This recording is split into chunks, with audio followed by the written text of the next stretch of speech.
Franco-Persia.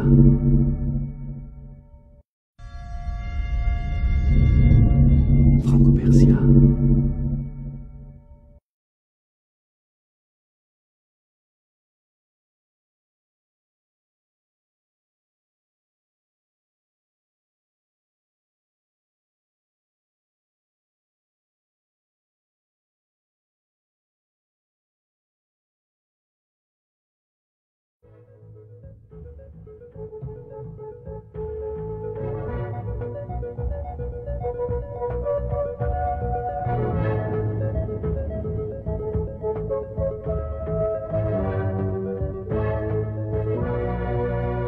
Nous voici donc au Palais présidentiel. Bonsoir Monsieur le Président et merci de nous accueillir ici avec Thierry Tuillier en séjour de Nowruz, le nouvel an iranien.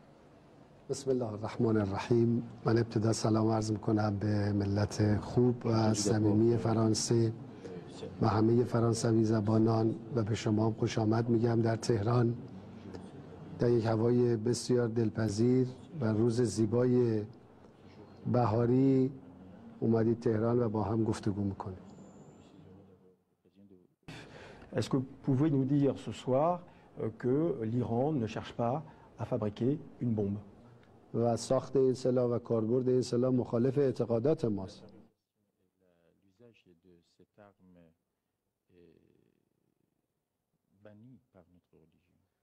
البته اگر کسی یک تحلیلگر هوشمند سیاسی باشه میفهمه که امروز دیگه بمب اتمی کاربردی نخواهد داشت. امروز روز بیداری ملت هاست.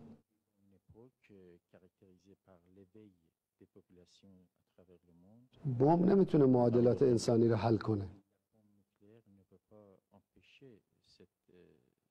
شما وضعیت آمریکا در عراق رو ببینید.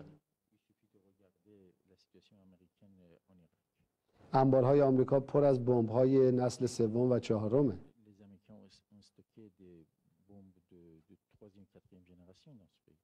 بزرگترین زرادخانه‌ها مال آمریکا و همینطور انگلیس.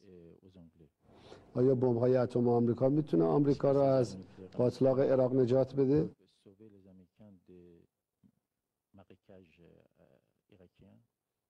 همینطور رژیم صهیونیستی بمب اتم داره. آیا تونست در لبنان پیروز بشه؟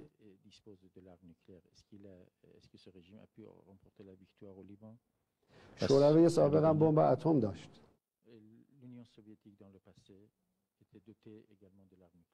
آیا بمب اتم تونست جلوگیری کنه از فروپاشی اتحاد شوروی؟ نه. امروز روز معادلات انسانی است. اندیشه تعیین کننده است، نه بمب. اونایی که پول مردمشون رو خرج بمب میکنن به مردمشون خیانت میکنن. خوبه این پولها رو خرج بهداشت و رفاه مردمشون بکنن. البته ما ریشه این نوع نگرش رو در آمریکا و انگلیس به خوبی میشناسیم. اونها نگاهشون به دنیا از موضع کینه‌ورزی است. اونها با ملت‌ها دشمنن. اونها میخوان مسلط باشن بر همه ملت‌ها. فرهنگ ملت‌ها براشون ارزشی نداره. میبینید چه هجومی کردن به فرهنگ ملت‌های اروپا؟ همین الان تو فرانسه ببینید چه هجومی از ناحیه فرهنگ بی‌بندوبار آمریکایی هست. اونا میخوان دنیا رو با دشمنی و با جنگ اداره کنن.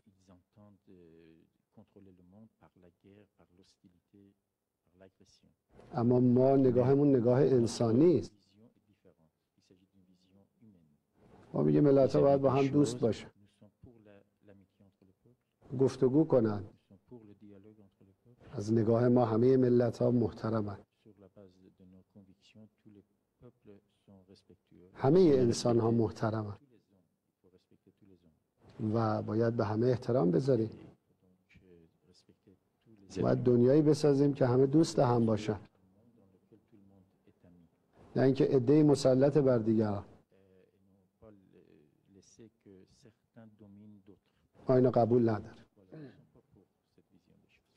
Alors justement, si votre programme nucléaire inquiète, c'est parce que votre discours est souvent perçu comme menaçant et directement menaçant. Vous avez dit par exemple qu'Israël allait disparaître, avait vocation à disparaître. Vous avez même employé les termes rayés de la carte.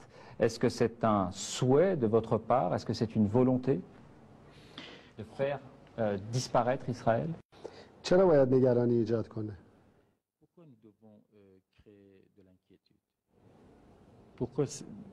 Vous avez employé مگر رژیم صهیونیستی جزئی از اروپا یا آمریکاست؟ Est-ce que Israël est une partie de l'Europe ou des États-Unis?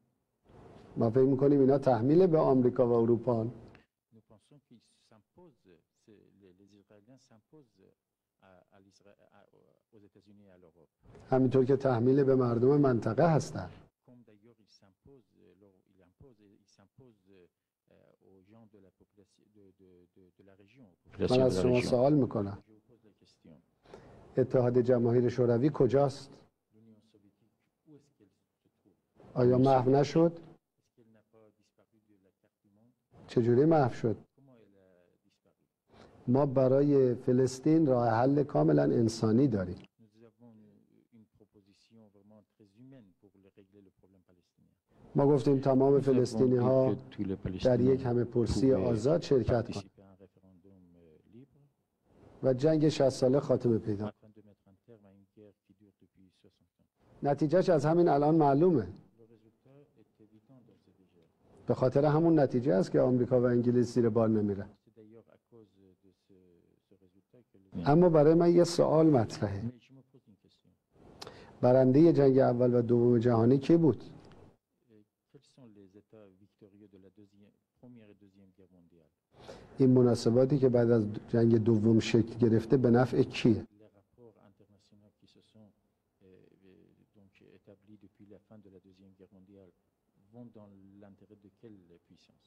به نفع فرانسه است، Est-ce qu'ils vont dans l'intérêt de la France, آلمان، l'Allemagne, کشورهای اروپایی است، les pays européens, به نفع آسیا، dans l'intérêt des pays asiatiques, آفریقا، africains, آمریکای لاتین Amérique latine, یا نه فقط به نفع صهیونیست هاست؟ mais où ces rapports sont dans l'intérêt des sionistes, و به نفع یک گروه اقلیت حاکم در آمریکا des rapports qui se sont dessinés pour préserver les intérêts d'une minorité aux États-Unis و در انگلیس. et en Angleterre. بقیه ملت ها همه دارن ضرر Et میبینن. les autres peuples à travers le monde. شما به فرانسه نگاه کنید. Regardez la France. جایگاه فرانسه توی این 60 سال از کجا به کجا رسیده؟ Où est la place de la France depuis 60 ans? Quelle évolution a connu la place de la France dans le monde? الان فرانسه در معادلات جهانی چه نقشی داره؟ Quel est son rôle dans les équations internationales? این کاهش پیدا کرده یا ارتقا Est-ce پیدا que کرده؟ le prestige français a diminué ou a agrandi depuis 60 ans? نتیجه کاملا روشنه. La réponse est tout à fait claire. بعد از جنگ دوم جهانی یه مناسباتی رو سازمان دادن که فقط یه عده قلیلی ازش سود Il y a میبرن. eu des rapports qui se sont imposés au monde et qui ne vont que de l'intérêt d'une minorité. d'un و certain بقیه nombre de ضرر pays. میکنن. Et les autres pays sont vraiment... همه دارن ضرر میکنن. Les autres pays ne sont pas gagnants dans cette... اینها هر جایی که میخوان هزینه بکنن کشورهای اروپایی رو هم وارد میکنن، À chaque fois qu'ils خسارت هاشون رو تقسیم میکنن توی دولت‌های اروپایی font participer les Européens, و هر جا سود خالص باشه به تنهایی سود رو میخورن. et à chaque fois qu'il y a des bénéfices, ce sont eux seuls qui en profitent. من فکر میکنم حرفی که میزنم حرف ملت‌های اروپایی هم هست. En train de dire, c'est également ce que les populations européennes امروز ما با بعضی از دولت‌های اروپایی وقتی صحبت میکنیم میگن ما تحت فشار آمریکا هستیم. avec les Européens, j'entends souvent qu'ils disent qu'ils sont sous la pression des Américains. میگن ما تحت فشار Ils disent qu'ils صهیونیست‌ها sont هستیم. sous la pression des sionistes. چرا باید اینطوری باشه؟ Pourquoi faut-il que la situation soit telle? و این فشار تا کی ادامه Et داره؟ cette pression jusqu'à quel quand? 60 سال گذشت Qu'elle دیگه. dure. Depuis 60 ans, ça dure. آیا میشه یه تاریخی بذاریم که دیگه فشار آمریکا و صهیونیست‌ها تمام بشود؟ Est-ce qu'il y a une perspective qui nous permettrait d'en finir avec les pressions sionistes et américaines. بیایم تو یک معادلات عادلانه و موازنه On عادلانه revienne با dans هم des زندگی rapports, بکنیم. plus justes, plus équitables, afin de permettre une vie plus paisible pour les hommes. سوال من اینه واقعا Voilà ma چه کسانی question. میخوان رابطه بین Qui ملت sont ایران و ceux qui ملت فرانسه رو ne souhaitent مخدوش کنن؟ pas de bonnes relations entre le peuple iranien et le peuple français. چرا باید بین ملت ایران و ملت فرانسه جدایی باشه؟ Pourquoi faut-il qu'il y ait un écart entre le peuple iranien et le peuple français? Mais la France, justement, a été choquée par une autre de vos déclarations sur l'Holocauste que vous avez qualifié de mythe, avec aussi ce colloque organisé au mois de décembre. Pour vous, est-ce que le génocide juif est une réalité historique ou pas? من فکر می‌کنم این سوال شما بیشتر برمیگرده به مردم فرانسه تا به من. Je pense que cette question revient plutôt au peuple français qu'à moi-même. C'est-à-dire, c'est à eux de répondre. یعنی این سوال شما این سوال شما فرانسه به روشنی پاسخ دادن و فرانسویان از طریق تاریخ نگارانشون. اجازه بدید که تشریح کنم. Laissez-moi, je vais vous expliquer. این سوال شما به نوعی چهره مردم فرانسه رو مخدوش میکنه. Alors, cette question porte atteinte à l'image du peuple français, en vérité. سوال اینه از ماجرای هولوکاست چه کسانی سود میبرن؟ Qui c'est qui gagne par cette affirmation? سوال من این بود هولوکاست اگر درسته در کجا واقع شده؟ Moi, ce que j'ai dit, c'est que si l'Holocauste est vrai, vraiment s'est produit dans l'histoire, où est-ce qu'elle s'est produite? چرا مردم فلسطین باید تاوانش رو پس بدن؟ Pourquoi faut-il que le peuple palestinien paye les pots cassés dans cette affaire? Vous dites si l'Holocauste a existé, ça signifie que vous n'en êtes pas sûr, malgré tous les travaux des historiens. شما میگویید که چنانچه هولوکاست واقعیت داشته باشد، بنابراین تردید دارید در مورد بگید صحت. حالا راجع به اینم صحبت میکنم. سوال اینه که اگر هولوکاست در اروپا واقع شده چرا مردم فلسطین باید جبران کنن؟ Si l'Holocauste s'est produit, چرا اونها باید 60 سال از خونهشون ça آواره doit être بشن؟ le peuple palestinien qui doit payer. چرا باید خانه ها رو سر زن و بچه فلسطینی خراب بشه؟ چرا اونا باید سرزمینشون رو بدن به صهیونیستا؟ اونا که نقشی نداشتن. اونا بیگناهن. چرا کسی که اگر جنایتی بوده باید جنایتکار تاوانش رو پس بده؟ اما یه سوال دوم هم هست. اگر یک واقعیت تاریخی است نباید از تحقیق درباره اون دانشمندان رو منع کنیم. 60 ساله که مردم اروپا دارن خسارت میپردازن، خسارت مالی و خسارت سیاسی. بسیاری از احزاب و سیاستمداران اجازه اظهار نظر مستقل ندارن، حق ندارن راجع به صهیونیست‌ها حرف بزنن. چرا؟ d'arrière-pensée précisément, et parce que par ailleurs les historiens ont longuement travaillé. در جنگ دوم جهانی 100 میلیون انسان کشته شدن. 60 میلیون عضو. آیا اون 54 میلیون دیگه انسان نیستن؟ تحقیق درباره اون 54 میلیون آزاده، درباره بقیه آزاد نیست؟ اجازه بدید.